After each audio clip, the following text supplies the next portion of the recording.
Okay, want to let our attendees know, especially our staff, I was having a little trouble with the YouTube feed and I was on with our technical services, but looks like we have it all ready to go. And I have sent a couple of prompts to our staff for sound checks. Mr. Wixon, Yes, ma'am. you want to try your camera or just sound? Either way is fine. Try the camera. Oh, looks good. Thanks. Okay. Thank you.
Okay, I want to welcome all of our attendees.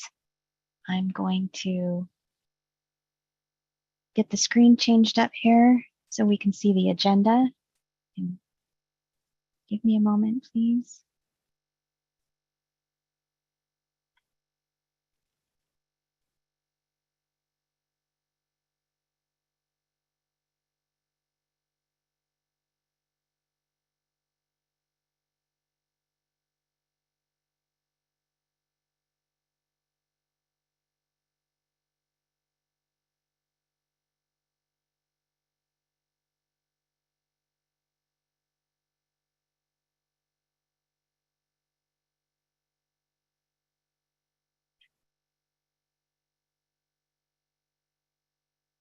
Okay, and we can get started in a moment, but I want to take a look at our attendees. and welcome our staff. Planner Beastlet, I am sending you a prompt and you can go ahead and answer that prompt. Your sound and screen will be enabled. Zoning Administrator Meads, I'm sending your prompt. Planner Susie Murray, I am sending yours.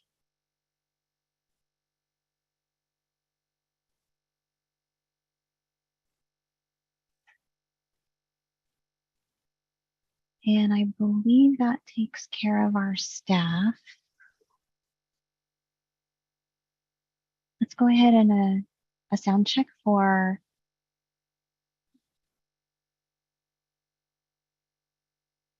see, we have Planner Wixon and Planner Beastlet. Can we go ahead and do a sound check?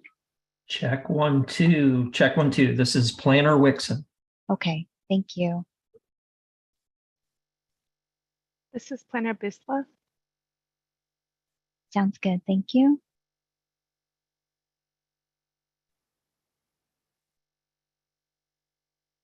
And Zoning Administrator Meads, I have sent your prompt.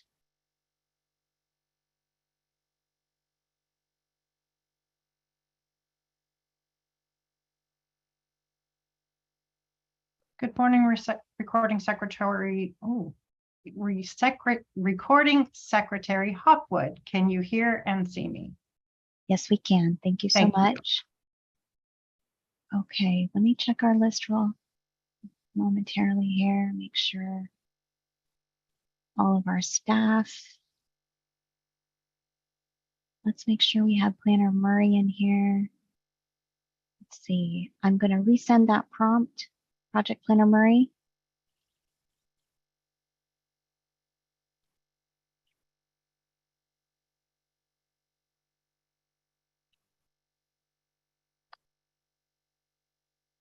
And a sound check, please. Can you hear me now? We can, thank you. Thank you for the prompt. I'll talk to you in a few minutes. Okay.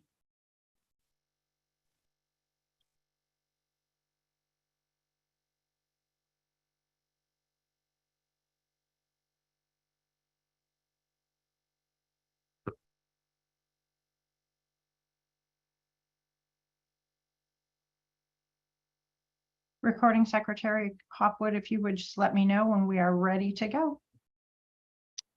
Okay, let me make sure. Yeah, our recording is going and our YouTube feed is going, so we should be all set. Thank you so much. Excellent. Thank you so much. Well, with that, I am going to call the September 15th regularly scheduled zoning administrator meeting to order. I am Sherry Meads, your zoning administrator. Pursuant to Government Code Section 54953E and the recommendation of the Sonoma County Health Officer, the zoning administrator will facilitate this meeting via Zoom webinar. Members of the public can participate virtually at www.zoom.us/join or by calling toll-free 877-853-5257. The meeting ID is 851-5063-6666. Members of the public accessing the meeting through Zoom can provide comments during the public comment periods. Additional information related to meeting participation is available at www.srcity.org/zoning ADMIN. The meeting is also being live streamed at www.youtube.com/City of Santa Rosa. So we are now going to open a public comment period for non-agenda items. Ms. Meads? Yes.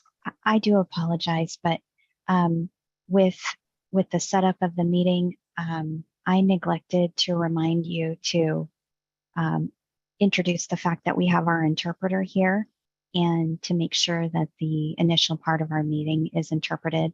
So the first thing that we need to do is make an announcement that of how our participants can access the interpretation So I'm going to go ahead and let Mr.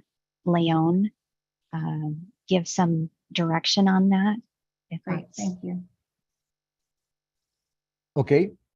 Habla el intérprete Gilberto y para las personas interesadas en interpretación simultánea en español de esta reunión del administrador de zonificación, pueden accesar este canal en la barra de funciones en la parte baja de su computadora o teléfono móvil.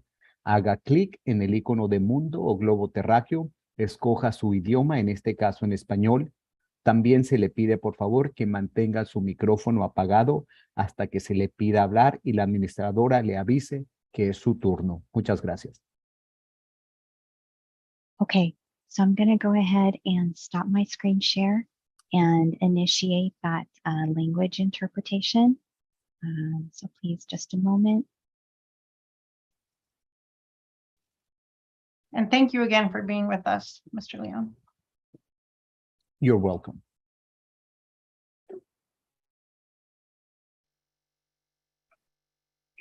Okay, so I apologize, Ms. Meads, but we should start at the beginning.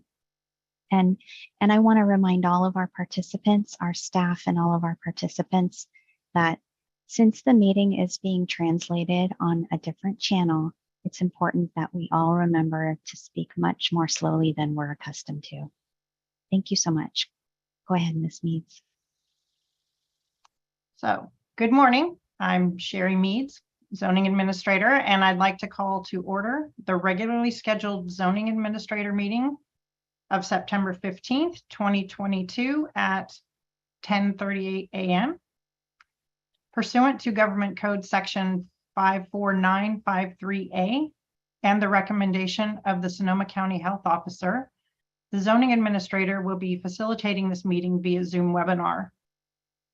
Members of the public can participate virtually at www.zoom.us/join or by calling toll-free 877-853-5257. And in both cases, you will need to use the meeting ID number, which is 851-5063-6666. Members of the public accessing the meeting through Zoom can provide comments during the public comment periods. If you need additional information about how to participate, which our recording secretary will provide prior to each of the public comment periods as well, you can take a look at www.srcity.org/zoning admin. This meeting is also being live streamed at www.youtube.com/City of Santa Rosa. So the second item on our agenda is public comment. So this is a time for folks to address matters within the purview of the ZA that are not on today's agenda. Public comment will also be accepted after each of the agenda items. Each speaker will be given 3 minutes to make a comment, and Recording Secretary Hopwood will now provide instructions on how you can make a comment if you would like. Okay, the two ways for us to do this for all of our attendees, on your toolbar in the Zoom meeting, you should see a symbol of a hand. That will raise your hand so that I can see it. We also have a few attendees that have called in on telephones. So we want to let those, well, I saw a few attendees early on and I'm going through the list. Oh, yes, we do. We have 3 attendees calling in on a telephone. So to enable me to see your hand within the Zoom meeting, please press *9. This is for public comment for items that are not already on the agenda. There will be additional public comment for each item as we move through the meeting.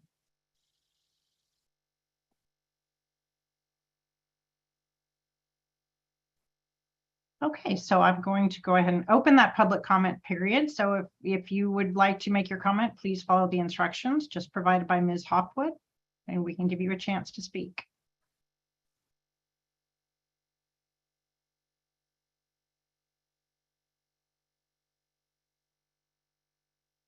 Are you seeing any hands, Ms. Hopwood? I don't see any raised hands at this time, Ms. Mead. Okay, well then let's close the public comment period for non-agenda items. And move on to item 3 on the agenda, which is zoning administrator business. This includes the zoning administrator statement of purpose, which is the zoning administrator is appointed by the Planning and Economic Development Director and has the authority to conduct public meetings and hearings and to take action on applications for minor discretionary projects. A determination or decision by the zoning administrator may be appealed to the Design Review Board, Cultural Heritage Board, Planning Commission, or City Council as applicable to the decision. There are no zoning administrator reports or consent items today, so I'll skip to item number 5 on the agenda, which is regularly scheduled items. Our first item, item 5.1, is a public hearing for a minor conditional use permit to allow mobile food vending at 505 Santa Rosa Avenue, City File CUP 22027. Unfortunately, we have been made aware of a mistake on the on-site sign that was posted for this item. We just found out today. So I apologize. This meeting is going to have to be continued. The meeting will be renoticed in the newspaper via the postcard notification, and a new on-site sign will be placed. The reason for the renoticing is the Zoom ID numbers for each zoning administrator is different each time. They're unique. So when you get the new postcard, it will include a new Zoom ID number. So you'll want to make sure that you discard the original one for today's meeting and use the meeting information that will be included on the new postcard, on the new on-site sign, and via the Press Democrat newspaper. So then we'll move on to item 5.2, which is also a public hearing. It was a public hearing by virtue of the applicant request. So it's for Brookwood Medical, City File PRJ 21-024, CUP 21-088. The presentation will be provided by Senior Planner Susie Murray. Thank you.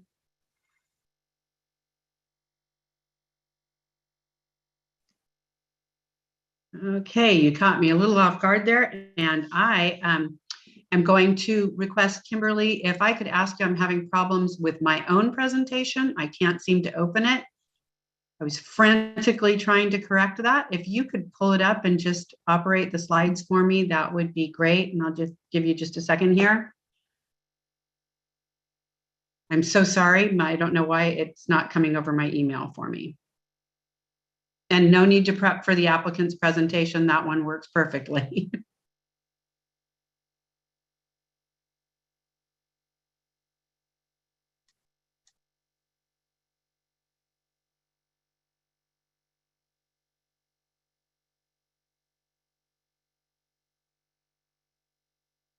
Thank you so much. So good morning, Zoning Administrator Meads, Sherry.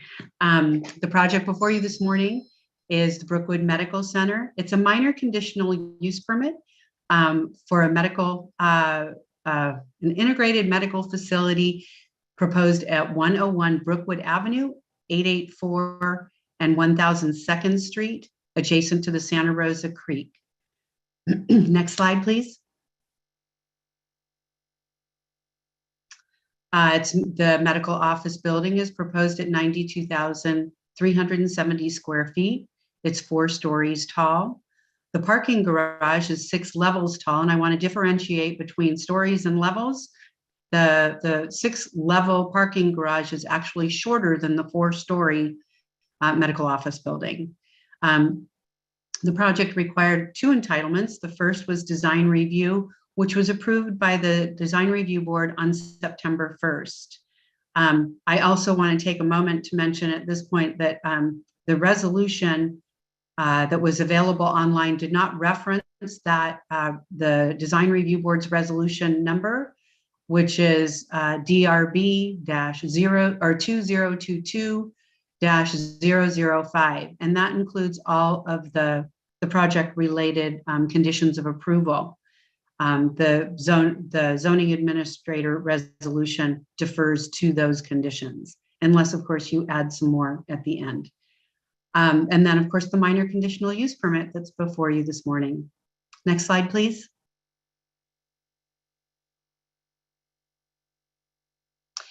Here's an overview of the site. It encompasses 3 parcels, the largest of which is not developed and is adjacent to Santa Rosa Creek. The other 2 have buildings on them which will be demolished. Go ahead and just click once more, Kimberly. That little red triangle there is it's a city-owned property, and one of the improvements that the applicant has agreed to is extending all the street frontage improvements along that stretch of city property to connect with the bridge on Brookwood Avenue. Next slide, please. So again, there's the project site, and this is just to give you some idea of the surrounding neighborhood. You can click forward once more, Kimberly. You've got commercial and residential to the west, predominantly commercial to the east, and public institutional and residential to the south. And that on the other side of the creek is where the police station is. So next slide, please. So a quick project history. Back in July of 2021, we had a real busy week with a neighborhood meeting, a pre-application meeting with staff, and concept design review meeting. Those meetings are all pre-application meetings, and they're intended to provide an opportunity for neighbors to understand the project before, when it's in its conceptual stage. Also for another one with staff, where staff can identify any big issues that may come about. And then with a design review board for a project of this size, where they can get kind of input from the board, which was very valuable input on this and reflected in the final plan. On December 16th, we went to the Waterways Advisory Committee. The committee was very supportive of the project. They had requested that we extend or add an easement that would continue to connect the creek path that's part of the design, which you'll see in a moment. So it would extend to the east, I guess, or to the west. So when future development comes in, we can connect the creek path to continue along the creek. And then the project applications were submitted actually a couple months before that. And there it is, September 1st, it received design review. Okay, next slide, please. There's the project site. The site is within an area designated as neighborhood mixed use on the general plan land use diagram. It's also, I'll talk about the specific plan on the next slide, next couple of slides. The zoning district is NMU as well, consistent with the general plan. Go ahead with the next slide. Some of our general plan goals, so that we want to maintain downtown as a major regional office, financial, civic, and cultural center in the North Bay, and a vital mixed-use center. And then there's encouragement to keep our creeks and our habitat intact. The project landscape planner has a presentation in which I think you will, her input will be valuable for this point especially. I'm not going to steal her thunder here. And then promote new retail and higher density uses along the city's regional and arterial corridors, for which Brookwood is one. So next slide, please. The project has been reviewed in compliance with all zoning code development standards. It actually exceeds the minimum requirement for parking, and parking is the big issue here, because in this area we're trying to get fewer parking spaces, or the need for parking reduced. But for a medical facility, people don't typically take public transit or walk to medical appointments. They typically bring their own cars, and there was a very strong analysis prepared by W Trans, and staff specifically asked them to address that issue, why the need for the parking. And I'll say in this meeting, as I said in the design review board meeting, if anybody's ever tried to find a parking space at the Kaiser campus, you have an understanding, you understand what it's like at a medical office building. So the project is within the allowable lot coverage. It's the floor area ratio is 4.0, and floor area ratio is kind of an alternative to building height, and allows these buildings to go up much taller. One of the requirements by the zoning code, the general plan, and the specific plan is that people in these areas develop over the midpoint, which this project was successful through its redesign after concept design review to achieve that. Setbacks defer to the review authority. Again, it's been reviewed by the design review board, and they certainly didn't have a problem with it. And it meets all the other building design and ground level requirements. Next slide, please. So the pink line there shows the boundary of the downtown station area. Just forward one more time.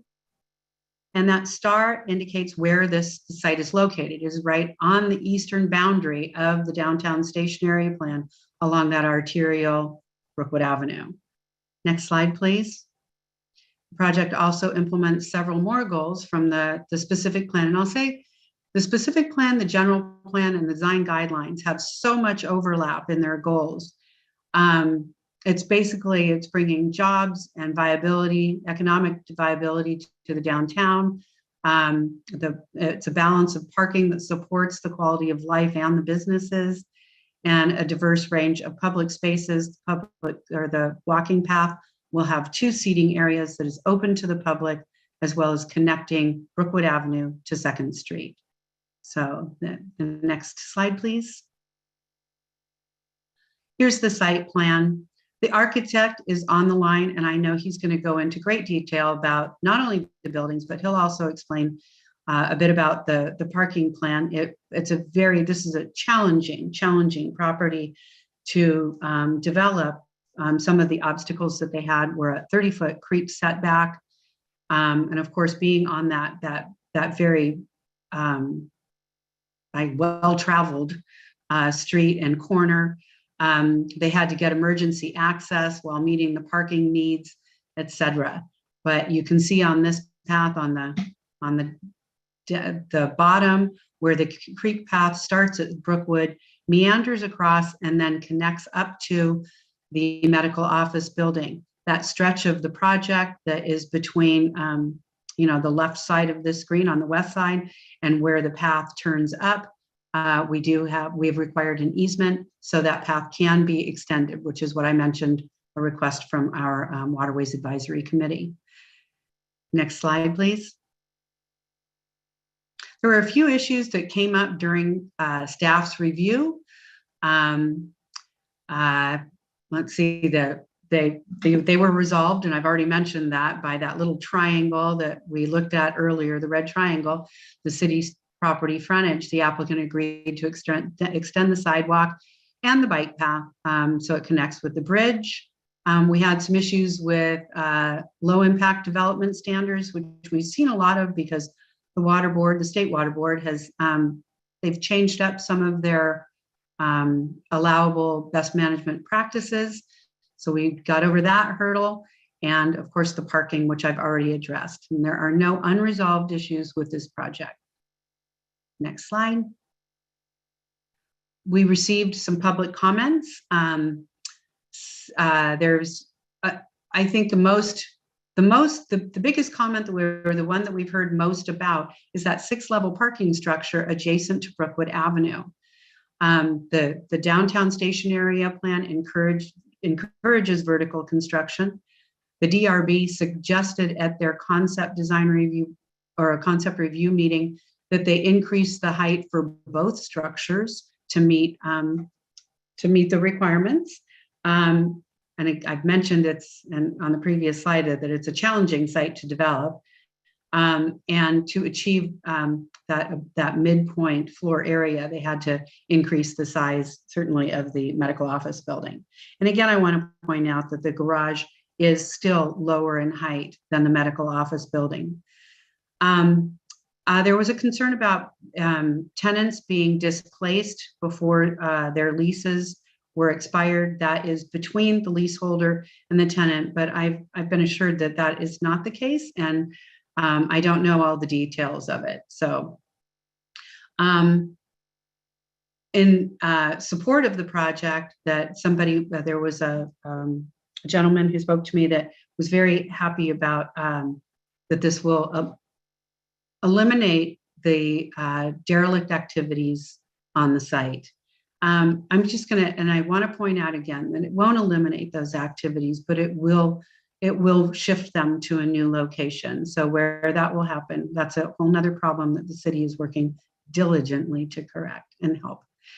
There were also some other comments. I had a conversation with a nearby property owner concerned about the reflective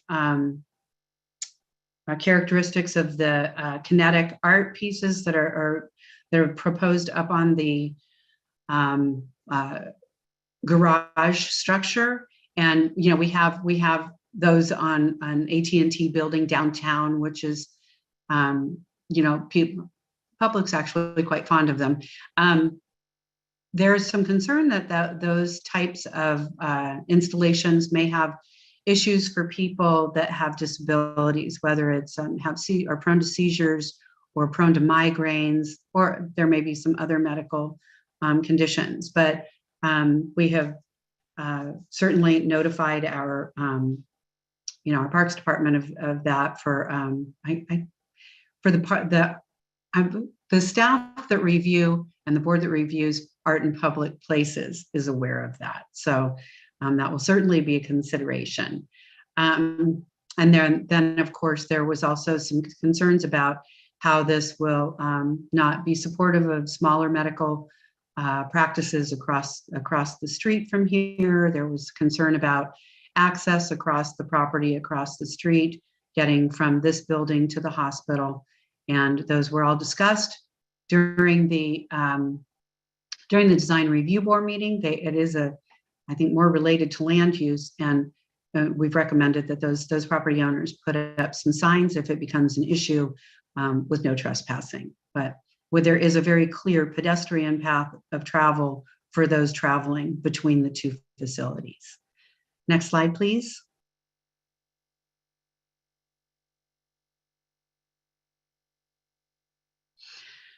In terms of the Environmental Quality Act, the project is statutorily exempt.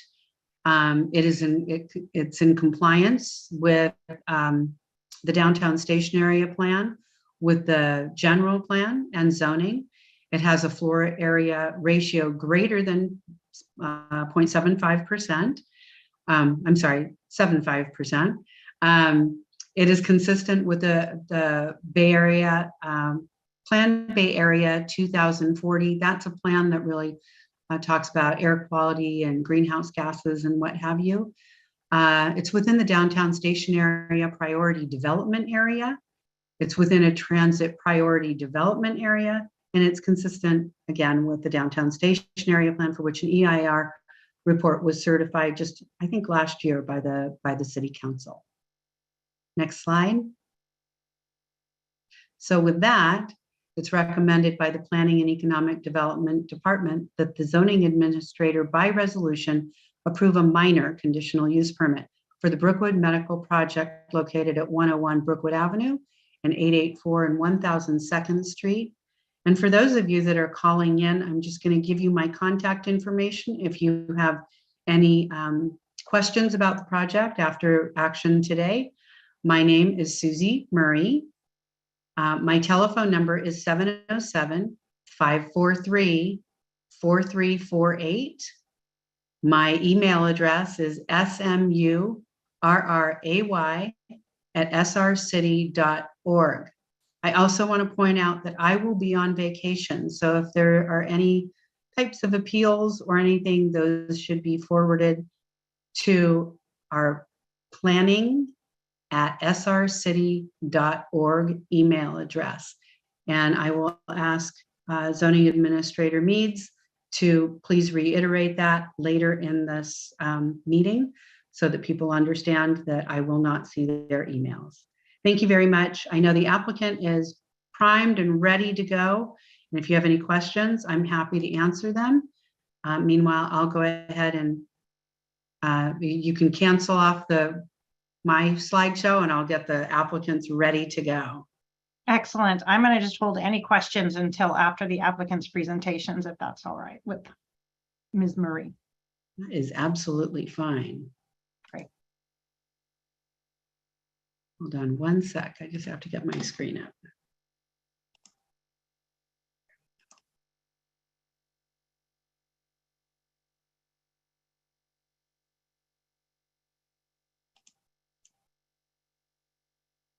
So, can you see my screen?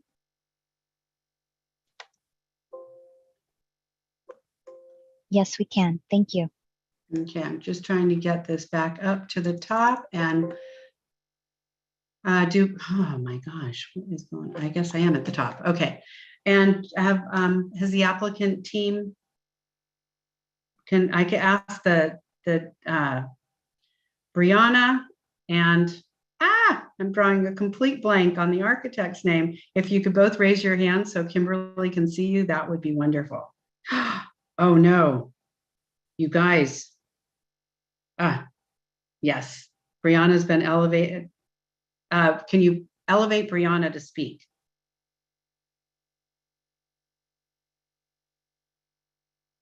Brianna, I've sent you a prompt, and as soon as, yeah, it looks like your sound should be good.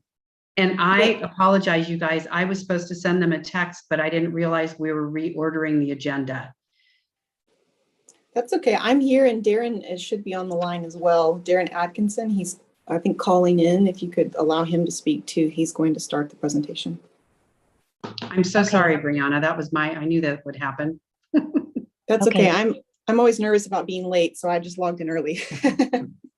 So I want to let Mr. Atkinson know that although I can see your raised hand in the Zoom meeting, if your sound is on one of our phone lines calling in, then I won't be able to enable your sound unless you press *9 on your phone. Otherwise, you can go ahead and try your sound if you're on a computer or a device. If you want to try your sound that way, I'll send you a prompt that way. Yes, I'm online actually, not calling in. So okay, perfect. Yes, we can hear you. perfect. Sounds great. And just let our applicants know that it helps with our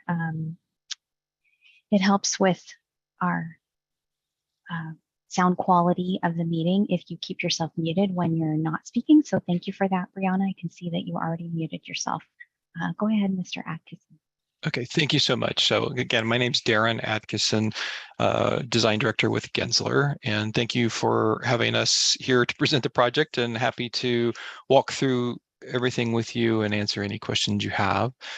Susie does such a great job of introducing the project. I think some of these slides are a bit unnecessary, but everyone I think is clear about where the site is. And clearly the creek is a big part of our project. So maybe we can just move to the next image there. Again, we just provided some images of what it looks like on the site today. Many of you are probably very familiar with this, but it was a big part of how we started to approach the project and making sure that the creek was a significant element that we try to work with and maintain as much of that as we can, and then provide access to as well, as which we'll talk about more later. So next, site plan. So just briefly, Susie did a great job of talking through the areas and things like that. And yes, the office building is a 4-story building. It is on the corner of 2nd and Brookwood because of the kind of the requirements of the downtown district planning requirements. And so the project is certainly a challenge to develop because of this creek setback and the shape of the site, but we were able to fit both the medical office building as well as a single-based parking garage along Brookwood. And just to point out a few features on the site, we have provided 3 entrance, right in, right out entrances onto the site. I'm not sure, I guess you probably cannot see my pointer, but I'll just try to direct you. You know, as you enter the site off of Brookwood, yeah, that one's kind of the main entrance onto the site because it will allow people to come and drop off right into the south of the building. That will be the main entrance to everything. Space there for multiple cars to drop off at once, but then also space for that person to then turn and go back and be able to find a parking spot in the garage, which is, as Susie mentioned, 6 levels of parking, but the heights of each of those levels is pretty short, around 10 feet, so that we can actually keep that garage as short as possible, and it is shorter than the building itself.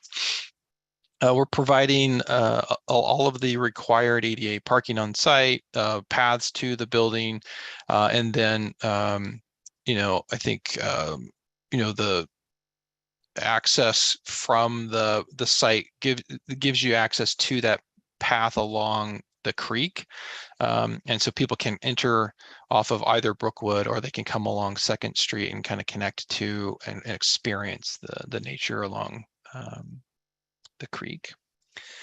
So let's go to the next slide. We got some great feedback. Susie mentioned that we had this preliminary meeting with the design review board. They gave us some great feedback on some things that were working well in Santa Rosa and areas that they had seen. And these images were really some stuff that they kind of pointed us to, or things that we thought of as they started to mention elements like how the building touches the ground, some murals expressing the towers. Those were all great comments and feedback that we took to heart and really started to think about as we were, you know, planning and organizing and designing the building. And so we just used these as a reference for that conversation. So next. So we can get into what the building looks like. So this is an aerial view. So from the northeast, and here you can kind of see how the building fits on the site, and the relationship of the patterning of windows on the building and relating that to the garage was an attempt of trying to help tie everything together. And then really, because the building is so prominent on the corner, you know, we really started to express an element on the corner to kind of create a bit of some element that expresses itself, kind of announces itself, and is memorable as people drive by the building. So if we go to the next view, you get a closer view of this as you're heading south on Brookwood, and this glass and metal frame really starts to kind of express and hold that corner. We have some more in the glass. There's some patterning, some freeness and kind of funness to the glass patterning to kind of help just kind of express it as an element. And you can start to see how the patternings of the windows are not, you know, rigid, but they're kind of tight, a little bit more free flowing, and that translates onto the parking garage a little bit. So the next image. This view is from across the street of Brookwood, and again, this really kind of highlights the height difference between the building on the corner and the parking garage below, or to the left, sorry. And you start to see the kinetic art panels that Susie was mentioning earlier, that we have on the building, so that you know, I think there's a real attempt at trying to take what is normally not a very exciting building type, like a parking garage, and try to give it some presence, give it some interest, so that it's not just you know, a big box on the street, but rather something that has some character to it. And so if we go to the next view, I think we see, well, this is the view of the building from 2nd Street, headed east on 2nd Street. So just expressing kind of the breakup of the building of materials and how the glass starts to kind of create a little bit of patterning, and you know, breaking the scale down a bit with a metal brow at the ground level. But if we go to the next level, the next view, I think we start to see what the building starts to feel like from the creek side. So this is kind of the main entrance side of things, pulled back quite a ways. But you can see that there's plenty of opportunity for landscaping and kind of being in nature on this project, which I think is amazing given how tight the site is, and being able to really captivate the interest of that creek area, I think is a wonderful thing, and it's going to really be a major contribution to the project itself. Let's go to the next view. Yeah. So here you can see the garage. Let's go to the next one because I think we see both the panels. So on the parking garage, as I mentioned, we really worked hard to try to make this thing feel like it has some character and contribute to to society a bit, other than just be a big box for cars. The ways we did that was to pull the paneled pattern from the office building onto the garage, and we do that in two ways. There are planted what's called green screens, so we're actually growing vines and life up the side of the building for part of it. The other part closer to the building, those are the kinetic panels. Those are art kind of that starts to express itself through kinetic movement of wind and things like that. So there's always something new and happening there. And then what doesn't show up on this view, but would certainly be a major impact to the design, is that as the sun goes down and it starts to get darker, the lights are following this pattern, and so at nighttime there will be the same kind of expression along the garage. So the owner has really committed themselves to doing something really special with the garage and trying to help it fit into and contribute to its area. Last thing on the garage is that it also has a full array of PVs, photovoltaic array on the top of the garage, which provides shade for those cars on the top level. And all of that energy is going to kind of offset the use of the building. Okay, next. And just the same views, just materiality, we're using exterior plaster with earth tone colors, warmer tones that really contribute to kind of the health and well-being of patients. That's really a strategy that the owner who develops these types of projects has really kind of honed over the years of doing this, and making sure that the user experience is really considered, and knowing that people come to these types of spaces, maybe not feeling all that great, giving them a place of comfort is really important. And so the color palette has really been born from that idea. So we're using some wood, like a phenolic rain screen product that has a wood texture to it. So it starts to bring in a bit of that natural warmth, warm toned colors of different varied tones. Okay, next. And then this just shows how the building is organized. The main entrance lobby space is off of the south facade, right where there's a large drop off. And then the building is really just open space now for a tenant to come in and organize the way that works for them. Okay, next. Again, typical floor lobby space. Go to the next slide, I think. Just again, some more materials for screening and things like that for both things on the ground, like trash enclosures, and as well as on the roof, mechanical enclosures. We're using like a louvered system, again, that has more of a warm earth toned color. So we can go next. Parking garage layout, as I said before, is a single stall. Because of the challenges on the site, we couldn't really make the garage wider. We really were restricted to that layout, but we were able to make it work with the speed ramp. If you can go to the next. And then this is just some visual images of some of the parking garage ideas where we really are using that green screen. You can start to see a real photo of what it will feel like where there's actual vines growing up the side. The kinetic art, which you actually have a great example of there in downtown Santa Rosa. So, but I think something to really bring life to the facade. And then the lights, how the lights will work at night, I think will also be a really impactful element. So next. And then I'm going to hand it off to Brianna and let you kind of walk through how you're handling all of the landscaping and the ground plane. Thanks, Darren. So with the landscape, what we're really trying to do here is respect the natural features that we have on the site, which is a beautiful section of Santa Rosa Creek. We're trying to integrate with the architecture on the parking garage with the green screens. We're trying to complement the architecture around the office building. And we're also trying to meet stormwater treatment requirements, all within very limited space. So, working with the architecture team and our civil engineers to locate the buildings so that we can respect the creek setback, so that we can save trees where we can, and so that we can fit in all of these elements on a very compacted site.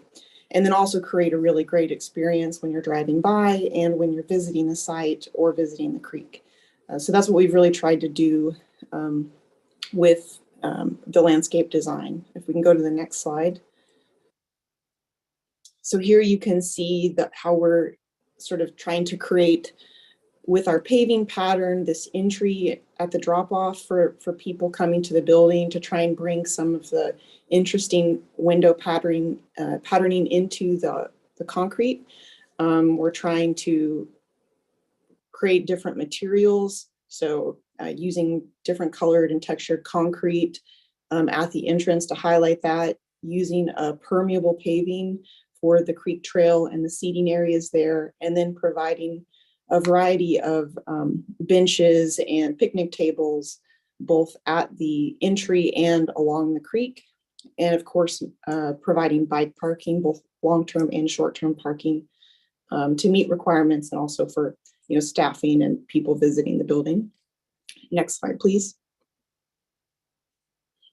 This is just a sort of representative palette for the sort of plants that we're proposing. So to mitigate for the trees that we do have to take out, there are some oaks on the site. So we want to provide new oaks and concentrate them around that creek to help pull the creek environment a little further into the site. So when people are on that creek trail, it really feels like they're getting to enjoy that environment. We also want to enhance that habitat with native plants that are appropriate for a creek bank, and then also provide some gentle color, seasonal color and interest, and all native or adaptive low water use plants. There are some moderate plants on this list, particularly for street trees and our stormwater plantings, but the irrigation will be designed to be very water efficient and meet WELO. And I think that's all I've got. Thank you.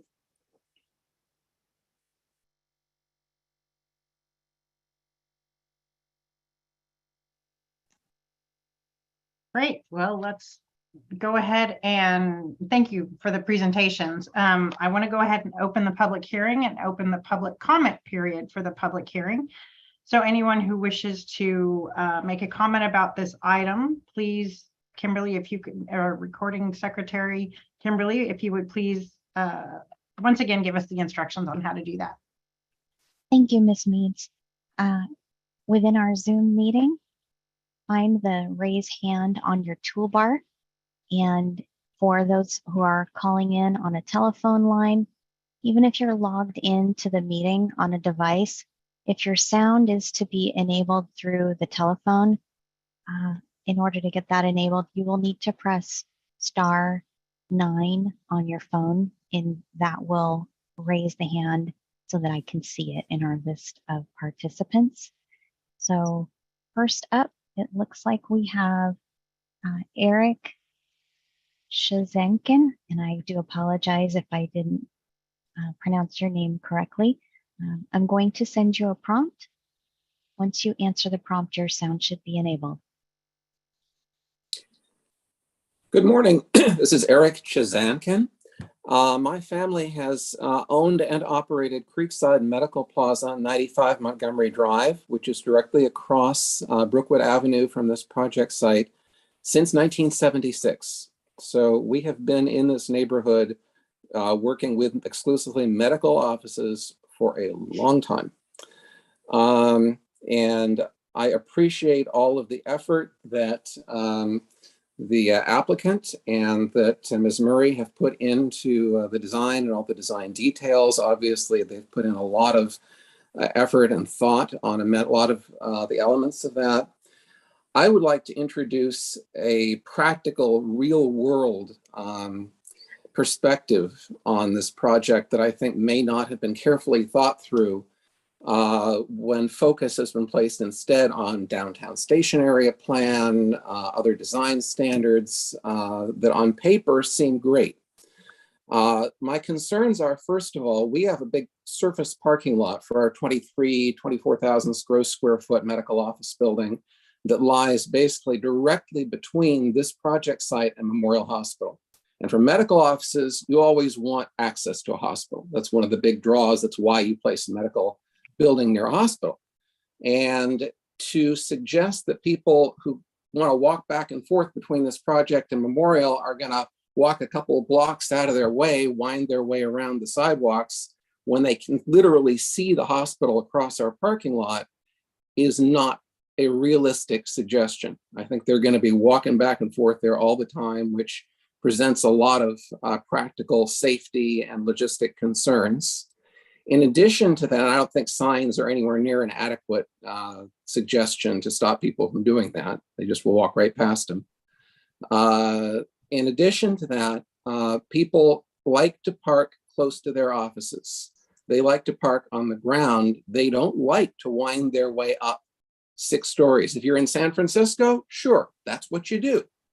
That is not what people in Santa Rosa are used to doing. They're used to wanting to park by their offices. I have personally been yelled at twice this week by a doctor because somebody parked in their assigned parking space and they had to park 20 feet further away from their office. So I know you're trying to change patterns, et cetera, in terms of traffic, but that's going to be a challenge. It's going to take time. And the practical solution too of station area plan downtown doesn't require on-site parking. This is right on the edge of the station area. We're on the other side of that line. We require 5 spaces per 1,000 square feet of parking, and as do all the other medical buildings that are around Memorial. This doesn't.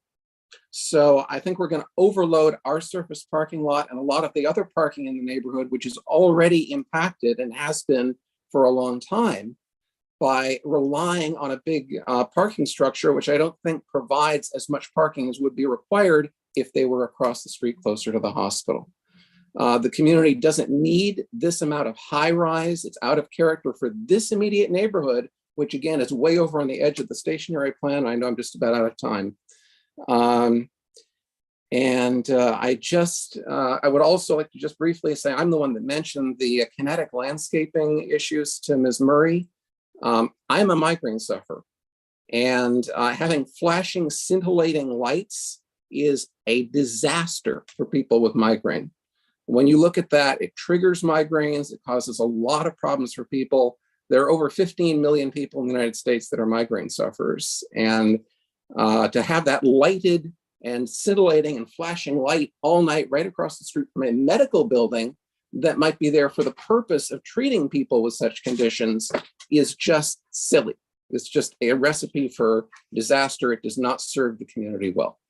So I think I'm over my time. Thank you for bearing with me, and I appreciate your attention. Thank you. Okay, thank you.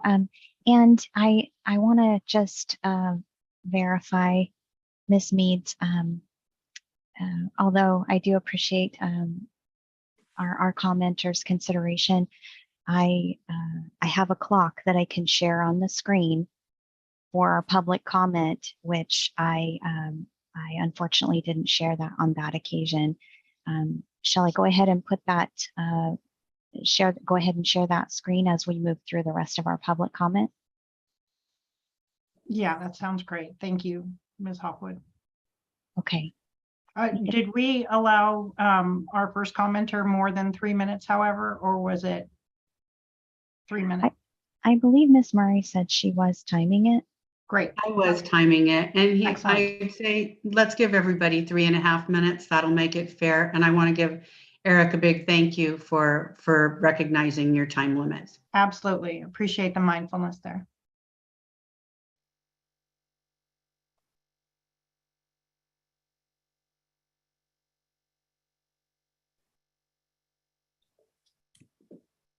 So Ms. Hawkwood, are you going to share the? I am. I'm Okay, thank you. and I'm trying to go ahead and adjust it. Take for your time. 3 minutes and 30 seconds. Thank you. I'm sorry, I'm trying to adjust it for a different time here.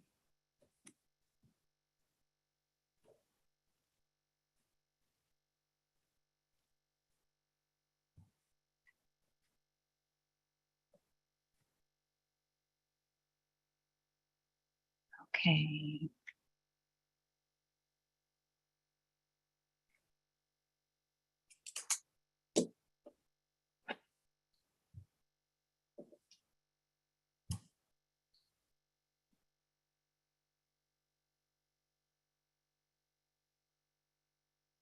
Okay, I believe our screen is up. Let me get to our list of participants here.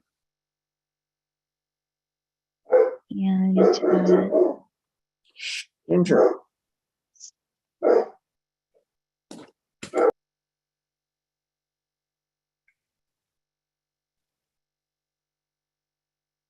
so it looks like next up on our list, we have Scout Tamiris.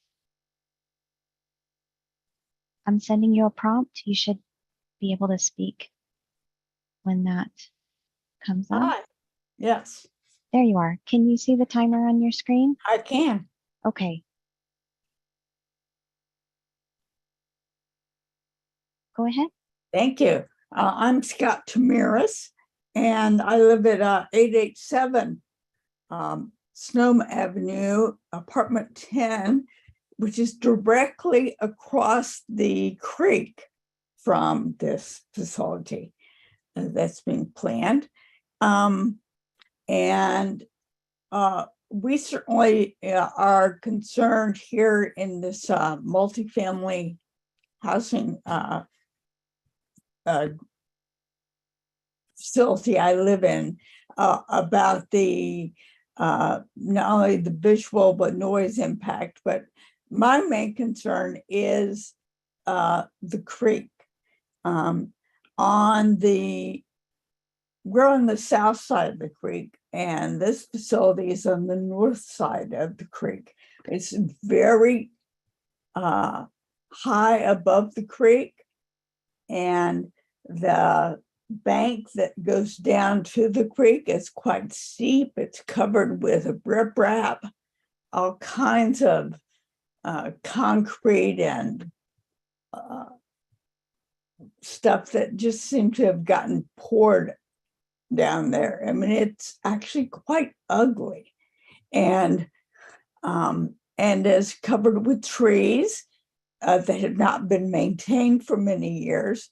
In the big rainstorm last October, one tree actually fell across the creek from that side of the property and created a log jam, which caused excessive flooding on our property. So I'm concerned about the plans for not just the surface level where the parking garage and building will be, but the actual creek bank itself. It's not a beautiful natural area for the public to look at this point. So I'm hoping that there are going to be plans to clean that up. There's a gigantic eucalyptus tree there. And excuse me if my computer spoke. There is a giant eucalyptus tree that over there that we're hoping will come down because it's presenting quite a fire and other danger. So my concerns are primarily that the creek and the creek bank itself be maintained. And that is my only comment. Thank you very much. Thank you, Ms. Tamiris.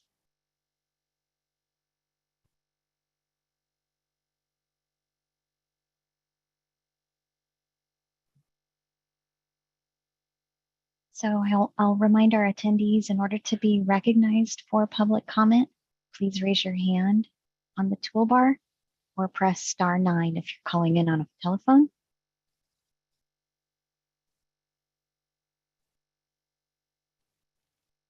And Ms. Meads, it looks like that will be all of our public comment Okay, then I'm for going to this go ahead. for this item. Sorry. I'm going to go ahead and close the public comment period and close the public hearing. I'm taking a few notes, and I do have a couple of questions, and then I'll defer to Ms. Murray or the applicant team to answer these, and if at all possible, to address our last commenter's concerns about the creek and who would ultimately be responsible for that maintenance, in case she needed to follow up on something. So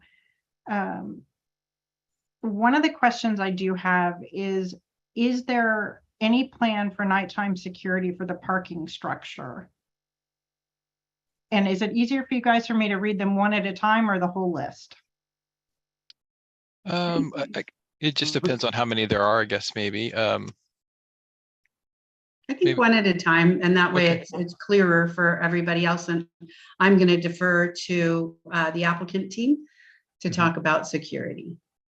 Yeah, and that's a fairly straightforward answer. The owner has committed to providing security on site during construction as well as post-construction. There will be someone on site, yes. Excellent. And I really appreciate the green screens. I think they're lovely. What is the plan for their maintenance? Because I want to make sure that they remain green screens given our water and drought situation and requests for reduction in use. How Sure. would go ahead? Oh, I can answer that. Our plan at the moment, what we're working through with design development is actually to put planter boxes under each of the green screens. There are products where you can do that, and they do them on parking garages a lot. So we would be having planter boxes with vegetation in those to grow up the individual green screens, and they would have drip irrigation to them. So they would be maintained as part of the overall landscape. Excellent. I share the concern about the kinetic art, given that this is a medical facility. However, I will defer obviously to public art folks to make that ultimate determination of whether it is still appropriate to have something that could affect medical patients at a medical facility. Could I make one comment on that? Yes, just please. just to make a clarification. I Mhm. think the person who was voicing concerns about that, I certainly empathize with anyone who has a condition that would be prompted or worsened by something like that. But I just want to clarify that the kinetic art is like a piece of plastic or metal that moves with wind. It does not have a light source. The light source on it during the day would strictly be the sun. And I know that might create some light moving around. And I think we can take a look at what the actual finish of that is, so that maybe it's not as shiny. Like if it's not as chrome or mirror-like, that type of reflection would be less impactful. I think what we're planning on doing is nothing different than the sparklets trucks that you see driving around town that have those little pieces. It's kind of like that, where they're just things that flap in with the wind. But the main point I want to make is that there are lights as part of the plan, so that at night there will be lights, but those lights are not in any way, shape, or form flickering, or they're just a constant light. So it's not, and I believe my understanding of some of the medical conditions that are impacted by light and things like that, that it's more about the flashing and or changing of something at a certain rhythm that would cause issues. So at night, the light is static. It is not moving or flashing. Excellent. Hopefully that helps with clarifying his concern. Yeah, thank you for that clarification. I'm wondering, are there any plans for emergency use at this site, ambulances or anything such as that? Only in the sense when, you know, any other building would have, right? It is not intended to be a place where ambulances are dropping people off. No, this is intended to be your doctor's office, and, you know, obviously if something is needed, they would come pick them up. They would not be dropping them off there. Excellent. Well, I really appreciate this project. I think it's been very well designed. I think you are working with a tough site. I greatly appreciate how you're trying to, you know, maintain the riparian corridor, whether that's kind of adjusting it a little bit by moving the trees out. But I think it's a wonderful project. I think it's in a good place. I disagree with comments that it's overparked, just because I've been at Kaiser, and I was trying to take someone to the emergency room and there was no space available, and we ended up in the parking garage. So I was actually thankful that it was there, because I didn't have to walk as far. And it is something that we're encouraging in the downtown. We are asking folks to go vertical, and the parking garage allows a lot of parking, but it doesn't take a lot of footprint. So I appreciate that. I don't really have any other questions, so I will be approving this project. And I want to thank Senior Planner Murray and the applicant team for creating something wonderful. Zoning administrator meets, there was one thing that wasn't addressed that was brought up by the public, and that was the eucalyptus trees. Yes, and thank creek you. Maintenance. So the creek maintenance is certainly like any other place. If it's on the property owner is responsible for it. But the landscape plan, I think that Brianna, if she's on the call, can respond to how they treated the creek, and I think that is necessary information for the public comment. Sure. So our intent is to enhance the creek area by sort of bringing it into the site. When I say bringing it into the site, I mean that the planting that we plan on doing between the creek trail and the creek bank is appropriate for that kind of habitat. We don't plan on getting into the creek because that is a whole other can of worms. And so, you know, so we're trying to leave the creek as it is and then enhance it on our site by kind of bridging that gap. We don't plan on touching anything in the creek. There is one tree that is stretching into the site that will have to be trimmed. It's kind of fallen over and it's at the pinch point of the setback, but everything else we're not really touching. If there were to be, you know, like invasive vegetation that's growing up out of the creek bank into the site, you know, obviously there would be that level of maintenance, but at this time we're not really proposing touching the creek, and that's for a lot of reasons. I hope that answers the question.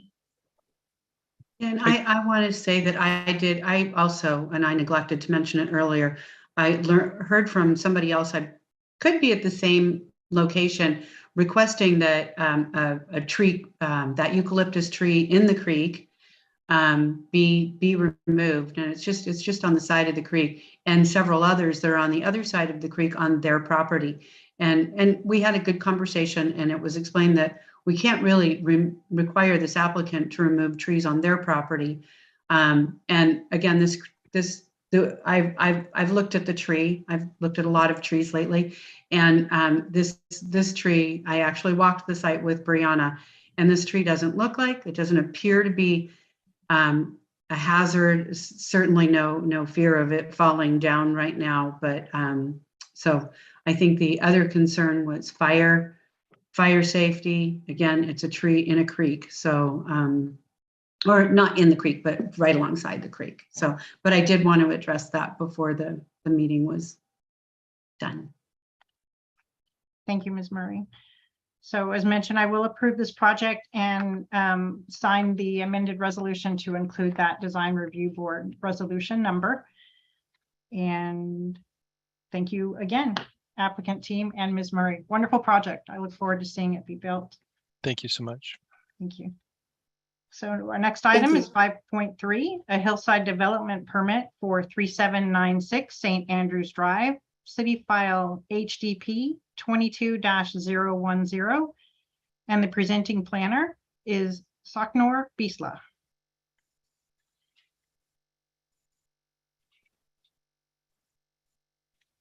Good morning, Zoning Administrator Meads. I'm going to share my screen.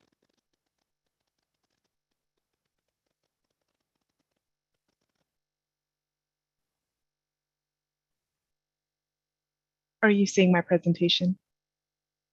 Okay. Looks great. Thank you. Good morning, everyone. My name is Noor Bisla, and this is the Ferraro Development Corporation Residence Hillside Development Permit application.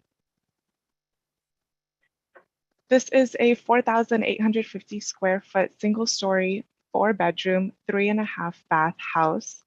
It has a attached 2-car garage with shop and daylight basement on the downslope lot. The project has main and lower level decks and patios at the rear of the residence. And it has a combined 5,845 square feet for residence, garage, porch, and the decks. Some history about the proposed project. The same plans were actually approved in 2018 for a hillside development permit, but the permit did expire. Here you can see an aerial view of the site. And here as well, you can see that it is in the Fountain Grove area, just north of Fountain Grove Parkway. The site has a general plan land use designation of low density residential, and it is in a planned development zoning district as well as the resilient city combining district. Here is the slope analysis as well as the site plans as provided by the architect. And some more plans as well. And this is the color plan for the proposed project. The proposed development would meet Hillside development setback standards and the planned development lot coverage standards. The proposed development will take place on the portion of the land with a slope between 10 and 25%. The proposed building design complements the natural topography of the site.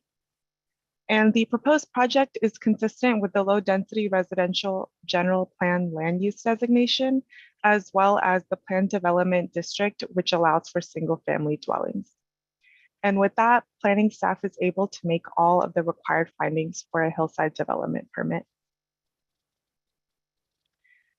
The proposed project is categorically exempt from CEQA with a class 3 exemption, as it is a construction of a small structure. There are no unresolved issues as a result of staff review, and no public comment has been received for the proposed project. Therefore, it is recommended by the Planning and Economic Development Department that the zoning administrator approve a hillside development permit to allow the construction of a 4,850 square foot hillside residence at 3796 St. Andrews Drive. For any questions or comments, this is my contact information, and thank you for your time. Thank you, Ms. Bisla. I don't have any specific questions about the project.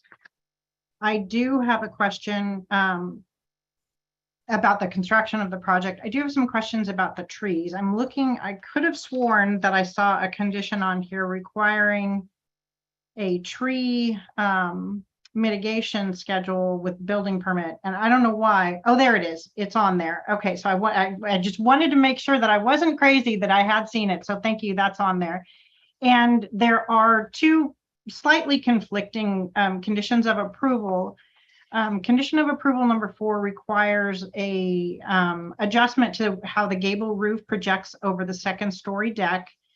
And then the condition number 5 says that we need to match the building plans that I'll be approving with this project. So I'm just asking if you could maybe add some clarifying language there so that we are capturing that the plan submitted for building permit will reflect condition number 4, which requires a little bit of retooling of the construction site. So other than that, I have no questions. Excellent presentation. I greatly appreciate it. I do want to let everyone know that this action, in addition to all actions that we are taking today, is final unless an appeal is filed with the department within 10 calendar days of today's decision, which is Monday, September 26, 2022. And I apologize, in the case of the project we just heard, which is for Brookwood Medical, our planner, Susie Murray, will be out of the office for a month. So any appeal related to that project would need to be sent to planning@srcity.org. So sorry to extend your presentation with that, Ms. Biesla, but I just wanted to make sure everyone knows how to file an appeal if they have one. Ms. Meads? Yes. If I can just interject a moment. I don't recall that we had public comment for that item. Oh, this is true. I was going off the fact that there was no public comment listed on her slide. Let's open up the public comment period. I have not approved it yet. I rescind that approval, and let's open up the public comment period for this item. So if you have any comments or concerns about this project at 3796 St. Andrews Drive, please follow the instructions Ms. Hopwood will give you to provide that comment. Thank you so much, Ms. Meads. Once again, I'm going to invite our attendees to use the raised hand on your toolbar, or for our callers to press *9 in order to make a public comment by telephone. And maybe give just a moment or two for our attendees here.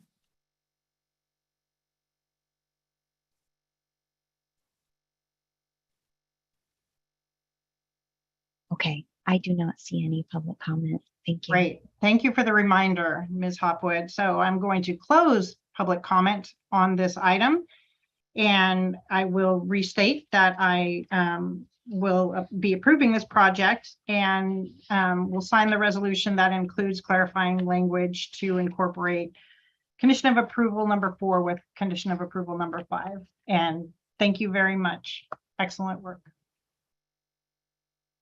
So our final item is item 5.4, a minor conditional use permit for a personal services restricted land use for a new body art facility located at 1331 Gernville Road. City file number is CUP 22-039, and the presenting planner is again Saknor Biesla.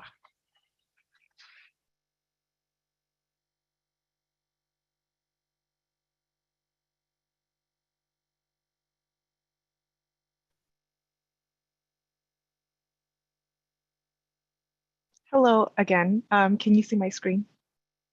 Okay. This is a minor conditional use permit application for Creative Ink Tattoos at 1331 Gernville Road.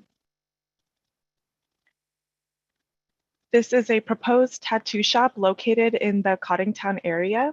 There would be 4 to 6 tattoo artists working the shop, and the hours would be Monday through Saturday from 10 a.m. to 8 p.m. Here is an aerial view of where it is located. As you can see, it is right across from the Cottingtown Shopping Plaza. The general plan land use designation for this site is retail and business services, and the zoning is general commercial, and it is also part of the North Station area. Here is a floor plan as provided by the applicant. The proposed use falls under personal services restricted, which is allowed in a general commercial district with a minor conditional use permit. The proposed studio would be located within an existing commercial plaza with sufficient parking, which is designed for commercial uses. The proposed use is one of low intensity and it would not result in increased traffic. And as a proposed condition of approval, there will be no loitering on the site. And with that, planning staff can make all the required findings for a minor conditional use permit. This project is categorically exempt from CEQA with a Class 1 exemption as it involves minor modifications to an existing structure. There are no unresolved issues as a result of staff review and no public comment has been received for the proposed project. Therefore, it is recommended by the Planning and Economic Development Department that the zoning administrator approve a minor conditional use permit to allow the operation of Creative Ink Tattoos at 1331 Gernville Road. Once again, this is my contact information for anybody who has any questions or comments regarding this project. And I thank you for your time. Thank you, Ms. Biesla. I don't have any questions about the, well, okay, I'm gonna say I do have one question. I've been trying to be very considerate of construction hours where the project is adjacent to residential, but I just want to make sure that this is strictly interior construction we're talking about, correct? So the hours of 7 a.m. to 7 p.m. are adequate. It should not affect the residential neighborhood that is behind the location. So yeah, I don't have any other questions. I appreciate the no loitering policy. I feel like a lot of our businesses probably could use something like that, but it's just great to keep the sidewalks free in front of each of the spaces. I do need to open the public comment period. I'm really forgetting that today. I don't know what it is. I think my tummy's hungry, but let's open the public comment period in case anybody has something they would like to say about the potential tattoo studio at 1331 Gernville Road. If Kimberly, you could remind folks how they can participate. Thank you. So yes, once again, our attendees for this item, if you can find the raise hand feature on your toolbar or press *9 for those who are calling in. We do have a couple of phone callers. Then I'll be able to recognize you and get your sound enabled so that you can make your comment.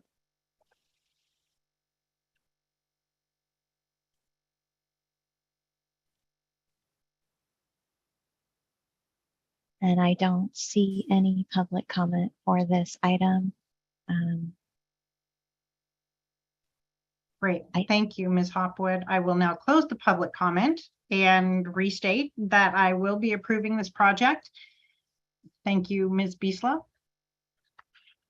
I want to express one last time before I close the meeting that for any items that were acted on today, the action is final unless an appeal is filed with the department within 10 calendar days of today's decision, which would be Monday, September 26, 2022. In the case of Brookwood Medical, our project planner will be out of the office for a month, so any appeal or questions related to this project should be sent to planning@srcity.org. And with that, I will close the September 15th, 2022 zoning administrator meeting. Thank you, everyone.